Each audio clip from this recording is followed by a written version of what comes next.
Hello friends, मैं हूं प्रशांत मिश्रा। स्वागत है आपका हमारे चैनल आरएलसी ट्यूटोरियल्स में।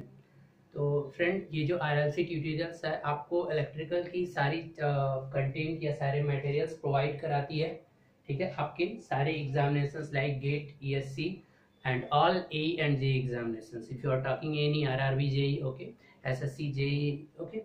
तो इसमें हमारी अभी जो इस मंथ में क्लासेस चल रही हैं वो चल रही हैं आपकी मशीन की। तो फाइनली हम यहाँ पर हैं कि फाइनली सिंक्रोनस मशीन पे है आपका 1 हफ्ते और लगेंगे आपको। मशीन में सारी मशीनें लगभग का एंड के कगार पर ही हैं। तो चलिए, आज का जो टॉपिक है वो हमें डिस्कशन करना है सिंक्रोनस मशीन लेक्चर नंबर 12। ठीक है, यानी आज का लेक्चर क्या है, आज का जो क्लास है, ये जो लेक्चर है अभी, ये बहुत ही इम्पोर्टेंट है। अगर इसे आप अच्छे से समझ जाते हैं तो आगे के सारे कंटेंट जो भी हैं सिंक्रोनस मशीन के, तो आपको प्रॉब्लम नहीं होगी। देखिए, सिंक्रोनस आपका मशीन जो है ना, वो लोगों को बहुत कॉम्प्लेक्स लगता है। वो कॉम्प्लेक्स इसलिए लगता है क्योंकि वो फेजर में उन्हें प्रॉब्लम होती है और उन्हें लगता है कि मैं कॉन्सेप्ट समझने में प्रॉब्लम कर रहा हूँ। नहीं, जब कोई बताता है तो उस कॉन्सेप्ट को मैथमेटिक्स के तरीके से बताता है। और मैथमेटिक्स यहाँ पर कौन सी आएगी? फेजर। तो अगर फेजर बनाने और समझने में आपको प्रॉब्लम होती है तो इसलिए आप बार बार वो चीज़ें रटते हैं। तो फेजर को आप अच्छे से समझ जाइए। बाकी मैं यहाँ कोशिश करता हूँ कि आपके लिए बहुत इंटरेस्टिंग टॉपिक है और बहुत इजीली समझ में आ जाए। तो चलिए, आज की टॉपिक स्टार्ट करते हैं। The effect of load changes, the effect of load changes। ठीक है, the effect of load changes now on a synchronous generator, on a synchronous generator, it means alternator, okay। synchronous generator और alone का case लेते हैं। ठीक है ना बेटा? क्यों अलोन ले रहे हैं? क्योंकि देखिए, सिंक्रोनस जनरेटर पे लोड को वेरिएशन दिखाने के लिए दो ही चीजें बहुत इंपॉर्टेंट होती हैं। एक तो आपका अलोन है वो, या पैरेलल ऑपरेशन कर रहा है, तो चीजें अलग हो जाएंगी। तो हम यहाँ पर अभी भी एक सिंक्रोनस मशीन को लेंगे, मतलब वो पैरेलल के साथ ऑपरेट नहीं कर रहा है। क्योंकि जब 2 या 3 मशीनें पैरेलल ऑपरेट करती हैं तो वहां पर थोड़ा सा सिनेरियो चेंज हो जाता है। तो ये जरूरी है कि जब आप पैरेलल ऑपरेशन की सारी चीजें अगर आप समझना चाहते हो तो ये आपके लिए जरूरी हो जाता है कि पहले आप इंडिविजुअली आप समझ जाओ। सपोज दैट कि आपको एक टीम वर्क करना है तो पहले इंडिविजुअली लोगों का बिहेवियर समझना पड़ेगा कि उनके क्या क्या कैरेक्टर्स हैं, किस तरीके से वो ऑपरेट करेगा। तो चलिए, पहले एक सिंगल मशीन उठाइए और उसको लोड प्रोवाइड करिए। ठीक है, और उसके बाद हम इसको देख लेते हैं। ठीक है, कि क्या करना क्या है यहाँ पर। ठीक है, तो चलिए, बेसिकली बिहेवियर आपका, ठीक है, load varies depending greatly depend on the power factor. Load varies का मतलब होता है डिपेंडिंग मेनली पावर फैक्टर से ही मतलब है यहाँ पर। ठीक है, तो पावर फैक्टर लोड, यहाँ पर जो भी एसी के साइड पे लोड लगते हैं मेनली उनका फोकस होता है पावर फैक्टर पे। और दूसरी चीज जो है आपका क्या है कि सिंक्रोनस जनरेटर, दूसरी चीज होती है आपकी पैरेलल ऑपरेशन। तो हम यहाँ पैरेलल ऑपरेशन नहीं ले रहे हैं। हाँ, लीडिंग लैगिंग जो भी है, मैं यहाँ पर एक आपको डायग्राम बनाता हूँ और उससे पहले आपको समझ में आ जाएगा कि किस तरीके से लीडिंग और लैगिंग का कॉन्सेप्ट हो रहा है। तो पहले अगर आप इन सारी चीजों को समझ जाते हैं तो आगे की चीजों को आपको समझना आसान हो जाएगा।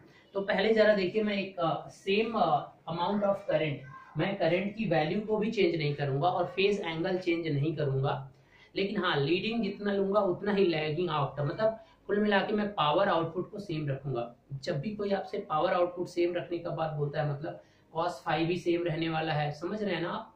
तो आप पावर को कांस्टेंट करके एक आप देखिए कि किस तरीके से आपका एक सिंगल सिंक्रोनस मशीन ऑपरेट होता है। तो चलिए, आप सिंपली यहाँ पर एक सिंक्रोनस मशीन ले लीजिए। ये अल्टरनेटर है। ठीक है, यहाँ से ये क्या है? अल्टरनेटर, या इसी को क्या बोलते हैं? अल्टरनेटर। ये आपका डायरेक्ट कनेक्टेड है किसी, क्या, क्योंकि 3 फेज है, ये सिंगल फेज नहीं होता है।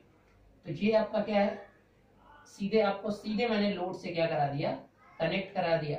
तो लोड के अक्रॉस जो वोल्टेज यहाँ पर मिलेगा वो मैंने मान लिया V एंगल 0, या इसको VT भी रिप्रेजेंट करते हैं, या तो इसको VT एंगल 0 कर दीजिए। तो जब भी ये VT करूंगा तो ये सिंगल फेज सर्किट का वोल्टेज लिख रहा हूं मैं, ये चीज आप लोग मत भूलिएगा। और ये ई एंगल डेल जो यहाँ पर इंड्यूस्ड ईएमएफ हो रही है, जो जनरेटेड हो रही है, वो मैंने ई मान लिया है। और लोड के क्रॉस टर्मिनल, तो लोड जब बदलेगा, लीडिंग लैगिंग, तो किस तरीके से इस सिंक्रोनस मशीन पर क्या इफेक्ट आएगा, आज की क्लास में हमें वही देखना है। तो ये चीज को देखने से पहले थोड़ा सा एक चीज मैं आपको बताना चाहता हूँ। देखिए, वैसे ये वर्टिकल कर देता हूँ, वैसे मैंने हॉरिजॉन्टल फिगर करके बता चुका हूँ मैं, लेकिन फिर एक बार आपके सामने मैं इसे रिप्रेजेंट कर दे रहा हूँ, क्योंकि कोई ज्यादा टाइम नहीं लगेगा।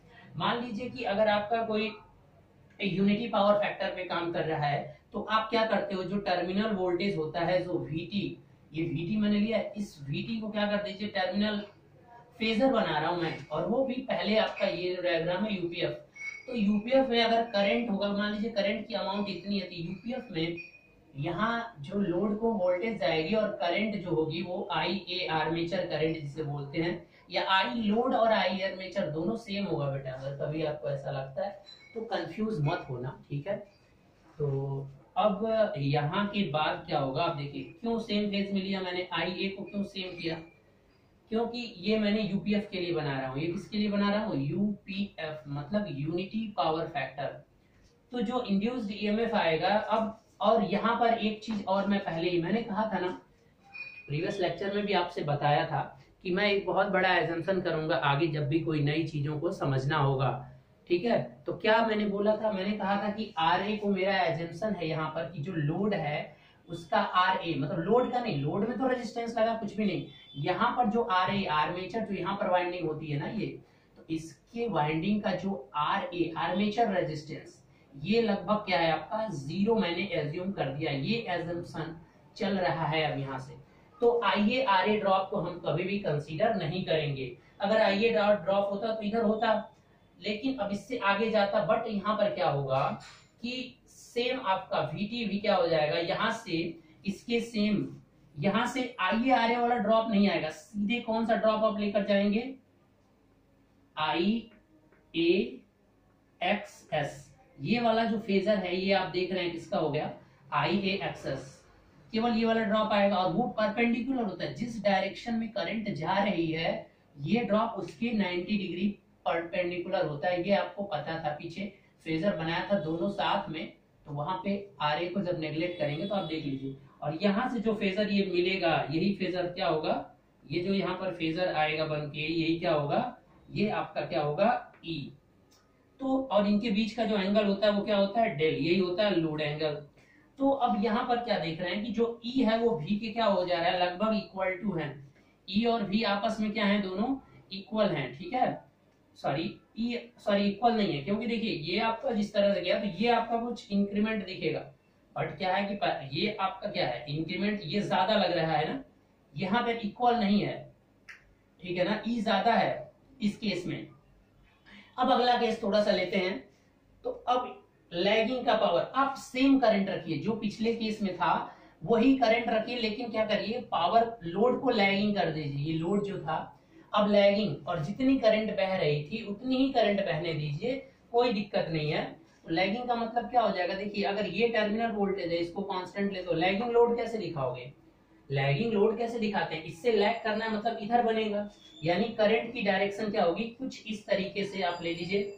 ये क्या है आपका I आर्मेचर, ये वाला एंगल जो होगा ये क्या होगा फाई, लोड का फेज एंगल।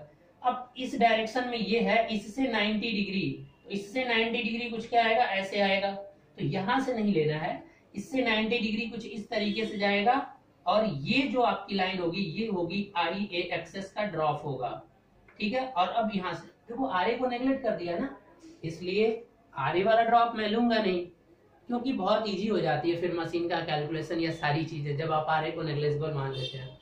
तो अब जब इसको मिलाएंगे तो यहाँ पर ये आ जाएगा और ये बन जाएंगे आपकी, देखिए ये आपका क्या हो जाएगा डेल, ये वाला फेजर। अब देखिए कि यहाँ पर आपका V से क्या हो गया, ये अधिक हो गया है, केस में इस केस में भी अधिक था लेकिन यहाँ पर और अधिक हो गया है, ठीक है। ये कांस्टेंट लाइन जो थी इस लाइन से अधिक हो गया है, ये कांस्टेंट पावर की लाइन होती है, ठीक है। ये power constant, sorry not power constant, हाँ ठीक है, ये पावर कांस्टेंट नहीं, यहाँ पे ऐसा नहीं कर सकते, मैं भी बनाऊंगा दूसरा फेजर, अभी आप इतना समझ लीजिए। तो चलिए अब तीसरा जो बचा है पहले उसे भी बना लीजिए, लीड। तो लीड में क्या होगा कि मान लीजिए कि अगर आपने इस तरीके से पहले तो एक रेफरेंस, अरे इसी फिगर को आपकी मर्जी हो तो आप हॉरिजॉन्टल ऐसे करके बना लो, कोई फर्क नहीं पड़ता है। तो ये आपका टर्मिनल वोल्टेज हो गया। अब लीडिंग है, जितना इधर गया था उतना ही इधर, कुछ इस तरीके से देखिए। और करंट की वैल्यू भी चेंज नहीं करनी है, जितना मैग्नीट्यूड था यही मैग्नीट्यूड है, यही मैग्नीट्यूड है, ठीक है ना बेटा। तो यहाँ पर जब कोई रेजिस्टिव ड्रॉप नहीं हो रहा तो लगभग यहाँ अप्रॉक्स इक्वल ही होता है। यहाँ ई अधिक हो गया और यहाँ पर अब देखते हैं क्या होगा। ये आपका आई ए हो गया। तो अब ये लीडिंग फेज है, देख रहे हैं ना। तो अब यहां से क्या होगा कि क्या होगा बताइए, 90 डिग्री इससे 90 डिग्री, तो कुछ इस तरीके से आएगी 90 डिग्री इधर ना। तो यहां से तो लेना नहीं होता है ड्रॉप, फी के बाद होता है। तो यहां से कुछ इस तरीके से आपका ये ड्रॉप निकल कर आएगा। ये वाला ड्रॉप क्या होगा, आई ए एक्सेस। और जब इसको यहां से मिला दोगे तो ये यहां पर आ जाएगा, ठीक है ना। और ये वाला एंगल जो होगा अब डेल होगा और ये आपका बन जाएगा ई। Is it clear. तो अब यहां पर क्या है कि जो ई का मैग्नीट्यूड आपको दिख रहा है, इस केस में जो ई का मैग्नीट्यूड है वो क्या है बेटा, लेस देन है वीटी के मैग्नीट्यूड से। यहां पर जो आपको दिख रहा है वो ई का मैग्नीट्यूड यानी जनरेटेड ईएमएफ वो ग्रेटर है आपके टर्मिनल वोल्टेज से। यानी जब आप लीडिंग लोड लगा दे रहे हो, देखो जैसे ही लीड हो जा रहा है तो आपका टर्मिनल वोल्टेज अधिक मिल जाता है। अब ये कैसे मिलता है, क्योंकि लोड उस समय लीडिंग पावर फैक्टर के केस में लोड रिएक्टिव पावर का सोर्स बन जाता है, इसीलिए सारा गेम ऐसा होता है, ठीक है। तो इस तरीके से आपने देख लिया। तो ये जो कंडीशन होती है इसी को बोला जाता है, जहां पर ई अधिक आ गया तो इसको बोला जाता है ओवर एक्साइटेड। तो अगर लैगिंग लोड है तो उस समय जनरेटर किसमें काम करता है, ओवर एक्साइटेड, ठीक है, ओवर एक्साइटेड। और ये क्या होता है, अंडर एक्साइटेड, अंडर एक्साइटेड, ठीक है। तो लैगिंग और लैगिंग में क्या हो रहा है, किस तरह से मोटर के साथ हो रही है, ये तो आपने जब सेम करंट रखी है तो ये चीजें हो रही हैं। तो चूंकि हमें यहाँ पर ये नहीं देखना था, हमें यहाँ पर ये देखना था कि जब हम लोड को बढ़ा रहे हैं तब क्या होगा। अब यहाँ पर देख रहे हैं आपका ई वेरी कर रहा है, ई यहाँ पर देखिए बार बार वेरी कर रहा है इस केस में। और पावर क्या है, कांस्टेंट है। पावर क्यों कांस्टेंट है, क्योंकि आई कांस्टेंट है तो पावर भी क्या हो जाएगा, पावर आपका क्या होता है कॉस डेल के आई ए कॉस डेल, आई ए कॉस डेल। अभी वो रिप्रेजेंट करूंगा मैं आगे पावर को क्या होता है। तो ये चीज अभी मान लीजिए कि ये क्या होगा, कांस्टेंट। तो इस तरीके से आपने देखिए यानी यहाँ पर ई वेरी कर रहा है। तो अब हम चलिए मान के चलते हैं कि अब यहाँ पर ई तो वेरी कर लिया, ठीक है। ई वेरी कब कर रहा है, जब load leading power factor lagging और लीडिंग बन रहा है। ये केस एक अलग केस हो गया थोड़ा सा। अब हम सिंगल मशीन को उठाएंगे, एक सिंगल पर्टिकुलर लैगिंग लोड पर अभी से ऑपरेट कराइए और उसके बाद उसी लैगिंग लोड पर करंट को बढ़ाएंगे और फिर देखते हैं कि हम किस तरीके से ऑपरेशन होता है इस मशीन का। तो चलिए देखते हैं किस तरीके से ये मशीन उस कंडीशन में ऑपरेट करेगा। तो ओवर एक्साइटेड और अंडर एक्साइटेड का मतलब समझाना था, तो वो मैंने आपको यहाँ पर बता दिया।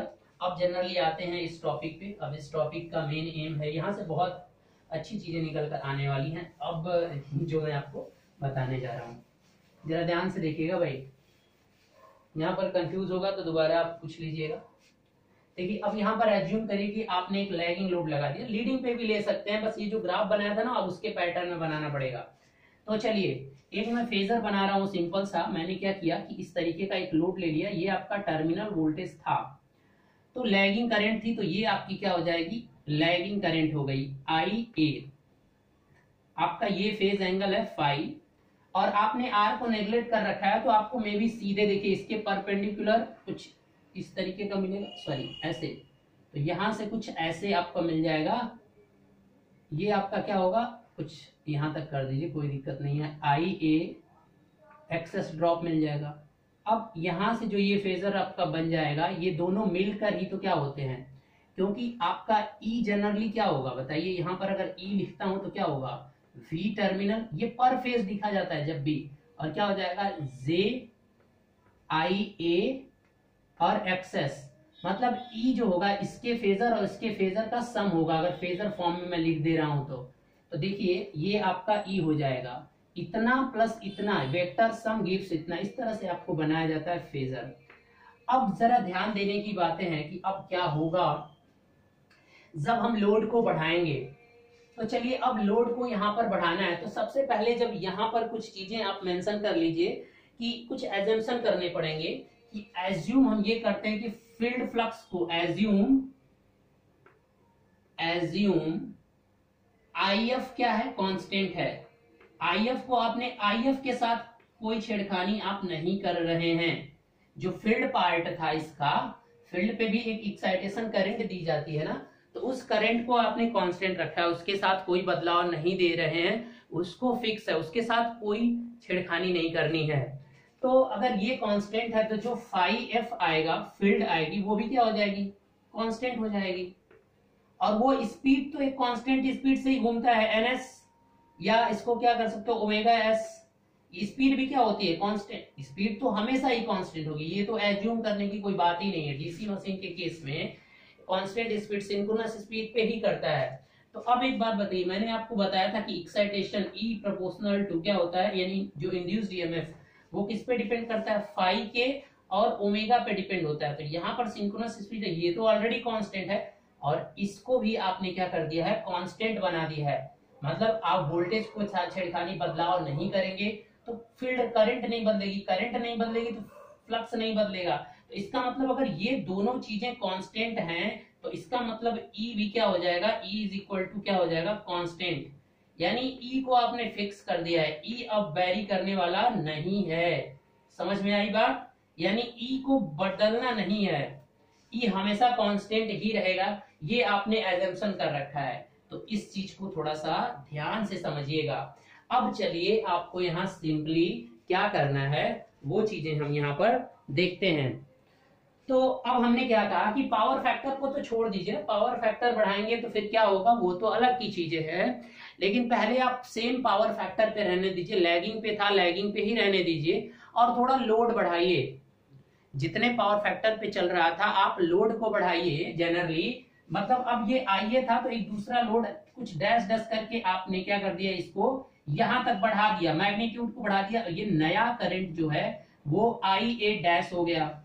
तो अगर नया करंट IA डैश हो जाएगा, देखिए इसको कांस्टेंट रहना है, जरा ध्यान से देखिएगा। IA अगर बढ़ेगा, एक्सेस तो बढ़ेगा घटेगा नहीं, एक बार फिक्स हो गया कंस्ट्रक्शन के समय में, तो एक्सेस तो जस्ट आपका कांस्टेंट हो गया। नाउ जब आपका एक्सेस कांस्टेंट हो गया तो अगर ये बढ़ेगा तो जो नया IA डैश और एक्सेस होगा ये भी क्या हो जाएगा, टोटल मतलब जो ये ड्रॉप हो जाएगा ये क्या कर जाएगा, इंक्रीज कर जाएगा, क्योंकि अब नया करंट बढ़ेगी। कुल मिलाकर जो ये फैक्टर आप देख रहे हो, करंट के मैग्नीट्यूड को बढ़ाने से ये वाला पार्ट आपका क्या हो जाएगा, बढ़ जाएगा। क्लियर है। और देखिए आपने यहाँ एज्यूम कर रखा है कि E को कांस्टेंट रहना ही रहना है, E हम बढ़ेगा ही नहीं, E क्योंकि आपने फ्लक्स और ये जब बढ़ ही नहीं रहा तो आपका जो जनरेटेड इंड्यूस्ड ईएमएफ है वो बढ़ ही नहीं रहा है, तो यानी ये चेंज रखना है। अब ये जो चीज है इसका और इसका सम है, अब ये घट गया और ये अगर कांस्टेंट रहना है तो श्योर है कि ये क्या हो जाएगा, इसको क्या रखना है, इसको कांस्टेंट रखना है मैथमेटिकली। चूंकि यहाँ पे आपने एजम्पशन किया है, तो अगर मैथमेटिकल मॉडल में दिखाना है कि ये कांस्टेंट होगा और ये बढ़ गया तो श्योर है कि इसको क्या होना होगा, कम होना पड़ेगा। इसको क्या होना पड़ेगा, कम होना पड़ेगा। श्योर है कि ये क्या हो जाएगा, कम पड़ेगा। मतलब ऐसे कर लेना, हिंदी लिख रहे हैं ना तो कोई दिक्कत नहीं है, इसको अब कम होना पड़ेगा। मतलब ये टर्मिनल वोल्टेज अब क्या हो जाएगा, कम हो जाएगा। और E को कांस्टेंट रखना है तो नया फेजर किस तरीके से बनेगा, देखिए इसको, ये तो आपका E था, अब ये बढ़ जाएगा तो मतलब क्या है कि VT को कम होना है, मतलब अब कुछ नया VT आपको यहां पर मिलने वाला है। और E कांस्टेंट रखना है तो आपको क्या करना पड़ेगा, अब ये ड्रॉप बढ़ेगा तो अब देखिए कुछ इस तरीके से अगर आप करेंगे तो ये आपका ये चीज दिखाएगा, और ये वाली मैग्नीट्यूड भी तो बढ़ेगी ना, बताइए, क्योंकि IA वाला ड्रॉप बढ़ रहा है, ड्रॉप की मैग्नीट्यूड तो ये दिखाएगा, डायरेक्शन तो वही रहेगी, जो एंगल ये जाता है क्योंकि आपने फेस एंगल को चेंज नहीं किया है। तो अब ये डायरेक्शन क्या करेगा, इस पे जाएगा और यहां पर ये चला जाएगा। समझ रहे हैं ना, ये ड्रॉप देखिए बढ़ गया। ये जो E है अब यहां से जो ये मिलाएंगे ये आपको जो नया वाला E डैश मिल जाएगा, ठीक है। और ये जो मिलेगा यहाँ पर ये दिख रहा है, ये VT डैश नया वोल्टेज देखिए कम हो गया। और ये जो देख रहे हो ये लंबी लाइन, तो इसको नाम दे देंगे IA डैश और XS, और ये नया यहां से यहां तक की जो वैल्यू हो जाएगी वो नया डेल डैश बन जाएगा। तो आई होप समझ में आ गया होगा कि अगर आप करंट को इंक्रीज करेंगे, यहाँ पर मान लीजिए कोई भी लोड चल रहा था, अगर उसमें जो लोड की मैग्नीट्यूड करंट की सेम पावर फैक्टर पे अगर आप इंक्रीज कर रहे हैं, पहले हम सेम पे देखते हैं, उसके बाद पावर फैक्टर वेरीज करोगे तब भी यही केस अप्लाई कर दिया जाता है, थोड़ा सा लिटिल बिट वेरिएंस देखने को मिलता है। तो अभी इस कॉन्सेप्ट को समझ गए आप कि अगर आप यहाँ लोड को बढ़ाएंगे, देखिए पहले इतना था तो उसको बढ़ा लिया, अब नया करंट जब इतना बढ़ा तो उसकी वजह से इस टर्मिनल वोल्टेज को जो यहाँ पर वोल्टेज मिल रही थी बन रही थी उसके साथ क्या करना पड़ा, उसको कंप्रोमाइज करना पड़ा। समझ रहे हैं ना, उसको क्या करना पड़ा, कंप्रोमाइज करना पड़ा, और वो घट गई। तो EF को जब कांस्टेंट रखोगे तो टर्मिनल वोल्टेज श्योर है क्या हो जाता है, घट जाता है। इतनी चीजें। अब मैं इसको लीडिंग पावर फैक्टर पे बात करूं तो वो बढ़ जाएगा, तो अब वो मैं रिप्रेजेंट करने नहीं जाऊंगा, आपको पीछे एक डायग्राम बनाया था उससे आप कोशिश करना बनाने की, मैं बस लिख दे रहा हूं कि अगर लोड, अब केस 2 में अगर ये लोड क्या हो जाए, अगर लोड क्या होता, अगर लोड लीडिंग होता तो आपको IA मैग्नीट्यूड बढ़ाने से, IA इंक्रीज करने से क्या हो जाता है, जो VT हो जाता है वो क्या हो जाता है, इंक्रीज हो जाता है।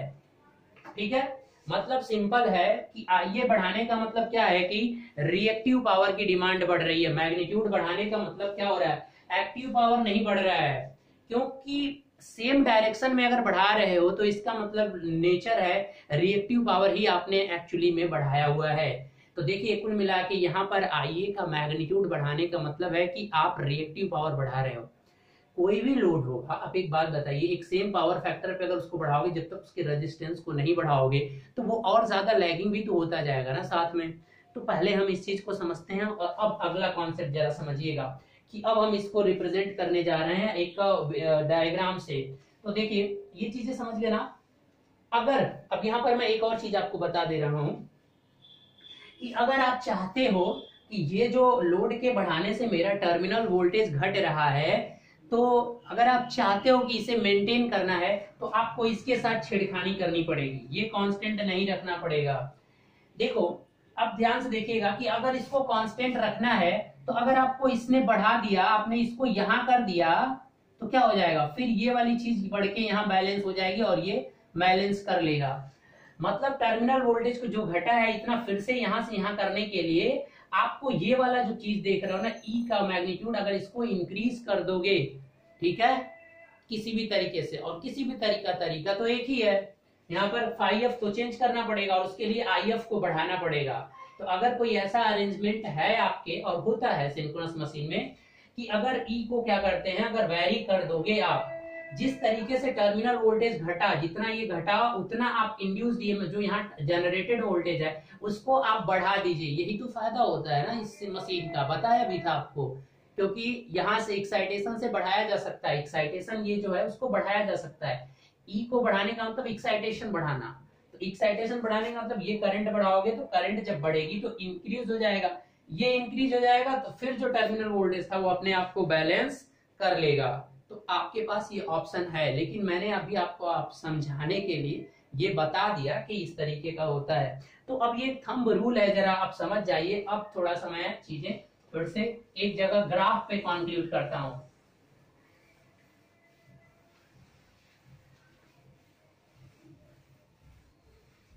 चलिए अब आ जाइए, मैंने क्या कहा कि आपको किसके किसके बीच में ग्राफ खींचना पड़ेगा। ये आपकी क्या है, IA, मतलब आर्मेचर करंट, कैपिटल ए या स्मॉल ए जो भी लिखिए, बढ़ा रहे हैं तो स्टार्टिंग में क्या होगा, जब नो लोड होगा, मतलब कोई भी लोड नहीं, तो ये कंडीशन है। तो जो नो लोड पे वोल्टेज होता है उसको क्या बोलते हैं, नो लोड वोल्टेज, यानी E0 या E बोल दीजिए। मैंने E, नो लोड पे तो E होगा ना आपका, ये टर्मिनल वोल्टेज है, ये क्या होगा, ये टर्मिनल वोल्टेज है VT, ये जो एक्सिस है वो VT की एक्सिस है। तो जब नो लोड होगा तो उस कंडीशन में जो VT इक्वल टू किसके होता है, E के होता है, यानी VT इज इक्वल टू किसके होता है, E के, जब नो लोड होता है। अब मैंने आपसे क्या बताया कि चलिए इसको मान लीजिए कि ये E हो गया। अब जैसे जैसे आपका आईए बढ़ाते जा रहे हैं आप सेम पे, तो आईए बढ़ाने का मतलब किससे होता है, क्यू से। मैं बता दे रहा हूं, पॉजिटिव क्यू, पॉजिटिव क्यू ये डायरेक्शन दिखाएगा। मतलब ए बढ़ाने से आपका रिएक्टिव पावर की डिमांड भी क्या होती जाएगी, बढ़ती जाएगी। और जैसे जैसे डिमांड इसकी बढ़ती जाएगी वैसे वैसे ये टर्मिनल वोल्टेज क्या होता जाता है बेटा, घटता जाएगा, घटता जाएगा, घटता जाएगा, घटता जाएगा। समझ रहे हैं ना। तो इस तरह से ये स्लॉप मिलेगा, मतलब जैसे जैसे ये घटेगा, रूट को बढ़ेगा, वैसे वैसे टर्मिनल वोल्टेज देखिए घटता जा रहा है। पहले यहाँ पर था, फिर यहाँ पर घट गया, ये टर्मिनल वोल्टेज का एक्सेस है, फिर यहाँ पर घट गया, फिर यहाँ पर घट गया। ठीक है, तो एक फुल लोड वैल्यू भी तो होती है, तो इतना ज्यादा नहीं है। अब अगर आपने लीडिंग, ये किसके लोड के लिए, ये आपका लैगिंग लोड, प्लस क्यू का मतलब क्या हो गया, लैगिंग लोड, और नेगेटिव क्यू होने का मतलब अब ये सोर्स की तरफ बिहेव करेगा। अगर माइनस क्यू है मतलब लीडिंग लोड की बात कर लीजिए, तब ये टर्मिनल वोल्टेज क्या होता जाएगा, इससे आगे बढ़ता जाएगा, ऐसे बढ़ेगा, ऐसे बढ़ेगा, इस तरीके से आपको मिलेगा। बात आ रही समझ में। तो अगर लीडिंग लोड लगा रहे हैं तो आपका ये टर्मिनल वोल्टेज क्या होता जाएगा, इंक्रीज करता जाएगा। और अगर आपने ये चीज लगा दी तो आपका क्या करता जाएगा, लैग करता जाएगा। बात आई समझ में। तो अगर इसी को लीड में दिखाना हो, अगर इसको इस साइड से नहीं दिखाना, अगर अलग अलग दिखाना है तो दो वेव फॉर्म बनाकर दिखा दीजिए, आई ए, और देखिए ये आपका लैगिंग के लिए बना दीजिए, ये वीटी, और ये नो लोड वोल्टेज है तो इसको ई से दिखा दीजिएगा। अगर लीडिंग के लिए दिखाना है तो ये आपका नो लोड वोल्टेज, और ये इधर दिखा दीजिए, ये आपका वीटी टर्मिनल। तो अलग अलग इस तरह से दिखाया जाता है, लेकिन मैंने यहाँ पर रिएक्टिव पावर के फॉर्म में दिखाया तो इस तरीके से रिप्रेजेंट कर दिया है। ये आपका आई ए है, इज इट क्लियर। तो आई ए के फॉर्म में अगर अलग अलग दिखाना है तो इस तरह से ये बढ़ेगा और ये क्या होगा, घटता जाएगा। तो इस तरीके से ये आपका किसके लिए, lead power factor, lead PF, और ये आपका है लैग पीएफ। तो पहली बात तो आप ये समझ जाना कि लोड के बढ़ाने से मतलब कुल मिला के यहाँ रिएक्टिव पावर हमने बढ़ाया था। अब अगर कहीं एक्टिव पावर बढ़ेगा तो उसका डिपेंड पड़ेगा फ्रीक्वेंसी पे, अभी उसको भी आगे देखेंगे। अभी हमने यहाँ पर ई कांस्टेंट किया था ना, अब आगे हम ई को वैरी कराएंगे और बाकी चीज दूसरा केसेस देखेंगे। लेकिन मैं एक कंक्लूजन यहाँ बताना चाहता हूँ, जो कि मशीन का बड़ा एक थंब रूल है, जो मुझे सारे कॉन्सेप्ट बनाने में बहुत ज्यादा हेल्प करता है। तो सिंक्रोनस मशीन का एक थंब रूल मेरे को याद है, मैं जब भी कोई कॉन्सेप्ट बनाता हूं तो मैं इससे कोरिलेट कर लिया करता हूं कि जब भी किसी पावर सिस्टम में, मतलब तो जनरेशन आपका सिंक्रोनस जनरेटर से ही होता है ना, तो जब भी कभी मुझे एक्टिव पावर की डिमांड बढ़ेगी, सॉरी रिएक्टिव पावर की, तो मेरा उसका इफेक्ट जाएगा टर्मिनल वोल्टेज पे। यहाँ मैंने ये चीज प्रूव भी कर दिया कि अगर active power sorry reactive power की डिमांड बढ़ रही है तो आपका टर्मिनल वोल्टेज क्या हो गया, घट जा रहा है। ऐसे ही मैं सेपरेट लेक्चर आपको लेके आऊंगा, इसी में एक साथ नहीं करूंगा कि, लेकिन हाँ कंपैरिजन में यहाँ कर दे रहा हूँ, प्रूव मैं वहां करूंगा। तो अगर ऐसे ही अगर कोई ऐसा लोड है कि वहां पर हम अगर रिएक्टिव पावर को कांस्टेंट कर एक्टिव पावर को अगर हम बढ़ा रहे हैं तो वहां पर मेरा फ्रीक्वेंसी पे इफेक्ट आएगा। ठीक है, यानी वहां पर भी आई बढ़ेगा और वीटी जो होगा टर्मिनल वोल्टेज पे नहीं, यानी उस समय आपका पावर और फ्रीक्वेंसी, यानी रिएक्टिव पावर किससे डिपेंड करेगी, टोटल का टोटल रिएक्टिव पावर का संबंध होगा टर्मिनल वोल्टेज से। वो जो भी बदलाव करेगी टर्मिनल वोल्टेज के साथ करेगी। लेकिन अगर कभी आप एक्टिव पावर यानी पी को अगर इंक्रीज करोगे, देखो सिंक्रोनस मशीन के लोड पर अगर एक्टिव पावर कैसे होगा भी आगे बताऊंगा, तो अगर एक्टिव पावर कभी इंक्रीज करेगी तो इसका इफेक्ट किस पे जाएगा, इसका इफेक्ट आएगा आपको किस पे आएगा, फ्रीक्वेंसी पे। इसका इफेक्ट क्या करेगा, ये फ्रीक्वेंसी को रिड्यूस करेगा। फ्रीक्वेंसी रिड्यूस होने का मतलब आप समझ रहे हैं कि एनएस के साथ छेड़खानी हो रही है, तो इसीलिए पावर आपका इंक्रीज हो रही है एक्टिव पावर, तो वो तुरंत बैलेंस होना चाहिए, नहीं होगा तो सिंक्रोनिज्म टूट जाएगा। यहाँ पर अलाउड कितना 2% तक अलाउड होता है, अदरवाइज उसके बाद पूरा ब्लैक आउट कर जाएगा सिस्टम ही। तो ये बहुत डेंजर केस होता है कि अगर आपको कभी एक्टिव पावर की डिमांड बहुत बढ़ रही है, अगर आपने उसे मेंटेन नहीं किया, किसी मोटर लगा है उसके पास इतनी कैपेबिलिटी है एक्टिव पावर जनरेट करने की, और बियॉन्ड उससे ज्यादा अगर कहीं लोड लगा दिया मैंने, अगर एक अकेला बेचारा मशीन है उसके साथ मैंने इतना ज्यादा एक्टिव पावर उसके रेटेड से ज्यादा कर दिया, तो उसकी फ्रीक्वेंसी क्या होने लगेगी, घटने लगेगी। और 2% एक लिमिटेशन अगर उससे नीचे आ गई तो फिर उनका सिंक्रोनिज्म टूट जाएगा, बताया था ना। सिंक्रोनिज्म टूट जाएगा, फिर मशीन क्या हो जाएगी, ब्लैक आउट कर जाएगी, बंद हो जाएगी। तो इस तरह से सिस्टम में बहुत हो जाता है। तो जब भी ये एक्टिव पावर की डिमांड जब भी बढ़ेगी तो किस तरह से फ्रीक्वेंसी कम होगी, जैसे मैंने यहाँ प्रूफ किया ना कि किस तरह से मैंने लैग लोड लिया, और लैग का मतलब क्या होता है, आपने क्यू को एब्जॉर्ब करना होता है ना लैग लोड का। अब ये लीड वाला प्रूफ किया नहीं, एक को प्रूफ कर दिया, दूसरा उसके अपोजिट मैंने एज्यूम कर दिया। तो ऐसे ही लैगिंग लोड होने का मतलब क्या था, रिएक्टिव पावर था, क्योंकि यहाँ पर एक्टिव भी पावर था। एक्टिव पावर को कांस्टेंट रखा मैंने और रिएक्टिव को केवल क्या किया, बढ़ाया, फेज को नहीं बढ़ाया ना मैंने। लेकिन अब यहाँ पर मैं कल इसकी वीडियो आपको प्रोवाइड करा दूंगा, लेकिन समझ यही जाइए कि इसका इफेक्ट किस पे पड़ेगा, फ्रीक्वेंसी पे। एक्टिव पावर की जब डिमांड बढ़ेगी तो आपका फ्रीक्वेंसी श्योर है क्या होगा, घटेगा। तो फ्रीक्वेंसी जब घट रही है तो बहुत जरूरी है कि आप इसे मेंटेन करिए, तो बहुत कंपलसरी है। और इसे मेंटेन करने के लिए आप क्या करते हो, आप प्राइम मूवर से क्या करते हो, आप कुल मिलाकर आप प्राइम मूवर के जो प्राइम मूवर लगा है उससे जो पावर ली जा रही है, प्राइम मूवर के पावर को क्या करना पड़ेगा, जो प्राइम मूवर लगा है हो ना आप जिससे घुमा रहे हो, प्राइम मूवर के पावर को बढ़ाना पड़ेगा, स्पीड नहीं, स्पीड सेम रखना है, उसका पावर क्या करना पड़ेगा, इंक्रीज कराना पड़ेगा। Is it clear. तो जब इसको कर दोगे, ऐसा गवर्नर सिस्टम्स लगे होते हैं जो कि उसको मैकेनिज्म एक लगा होता है, क्योंकि ये बहुत बड़ी चीज है, इसे मेंटेन करना पड़ेगा। इसीलिए मैं एक सेपरेट क्लास में इसे पढ़ाने की कोशिश करूंगा, ताकि फिर एक बार डिटेल से देख रहे हैं। लेकिन ओवरऑल एक थंब रूल आप समझ लीजिए। तो इस तरीके से अगर कभी भी ग्राफ जब बनेगा तो हमेशा किसके बीच में बनता है, ये टर्म क्या होगी, अगर फ्रीक्वेंसी इधर लिया जाएगा तो इधर हमेशा पावर के बीच में, तो ये एक्टिव पावर होता है, ठीक है। तो अगर फ्रीक्वेंसी जब भी यहाँ नो लोड मतलब पावर जीरो, नो लोड का मतलब पावर जीरो, जब पावर जीरो तो यहाँ पर फ्रीक्वेंसी जो होगी वो एफ नॉट मान लीजिए, और जैसे जैसे पावर घट बढ़ता जाएगा वैसे वैसे फ्रीक्वेंसी घटती जाती है। तो चूंकि पावर कहीं यहीं पर ही होता है, मैक्सिमम पावर जो जनरेटर का होता है। तो अब ये डायग्राम आपको हेल्प करेगा जब दो पैरेलल में कनेक्ट करेंगे। तो पहले हम इसको समझेंगे, फिर पैरेलल ऑपरेशन देखेंगे। तो इस तरह से अभी आपकी 4-5 वीडियोस सिंक्रोनस मशीन की रह जा रही हैं। तो आप टेंशन मत लीजिए, ओवरऑल जो मेन कॉन्सेप्ट थे वो खत्म हो चुके हैं। पैरेलल ऑपरेशन, ठीक है, और इसी तरह से किस तरह से पावर और ये सब, इसी का एक और लेक्चर आएगा। समझ में आया। तो इस तरीके का ये जो वेवफॉर्म देख रहे हैं, पावर और फ्रीक्वेंसी का अपना रिलेशन होता है और क्यू का रिलेशन होता है टर्मिनल वोल्टेज से।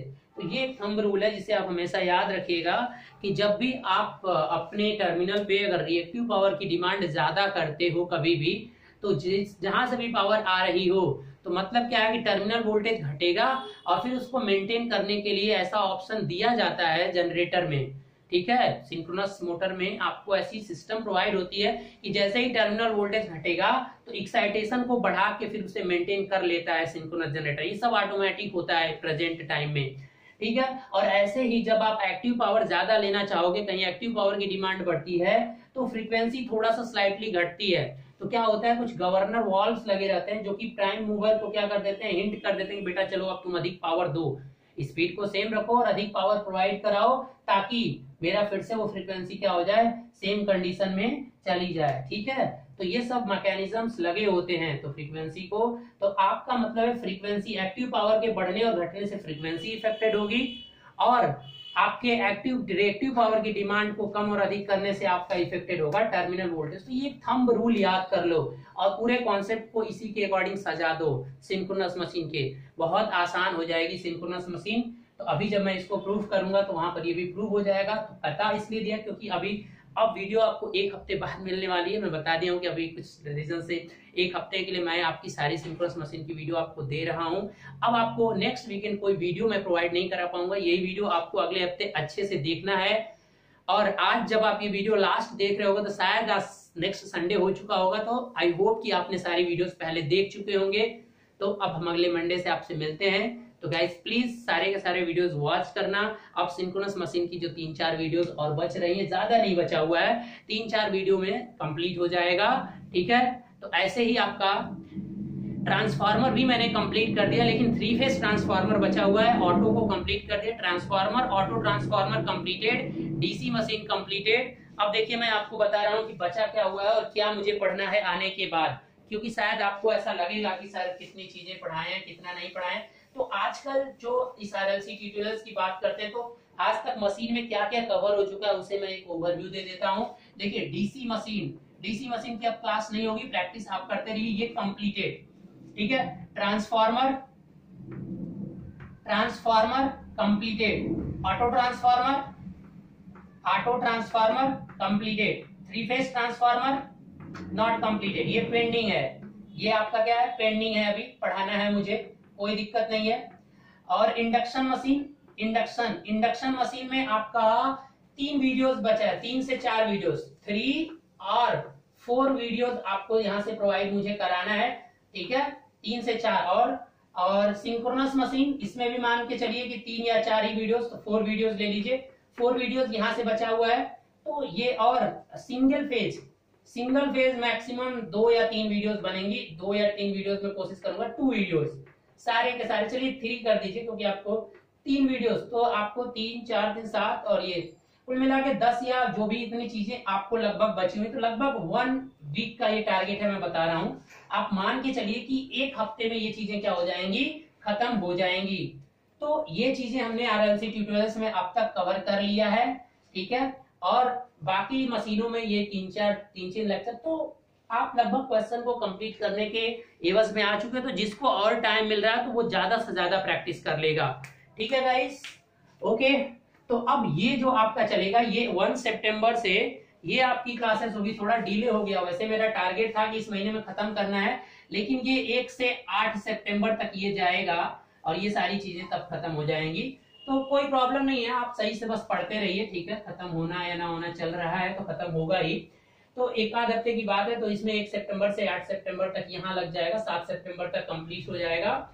उसके बाद से आपकी जो दूसरी सब्जेक्ट चलनी है वो चलती रहेगी, तो प्रैक्टिस आप साथ में करते रहिए। उसके बाद हमारा ट्यूटोरियल्स में हमारा दूसरा सब्जेक्ट स्टार्ट होगा, पावर सिस्टम।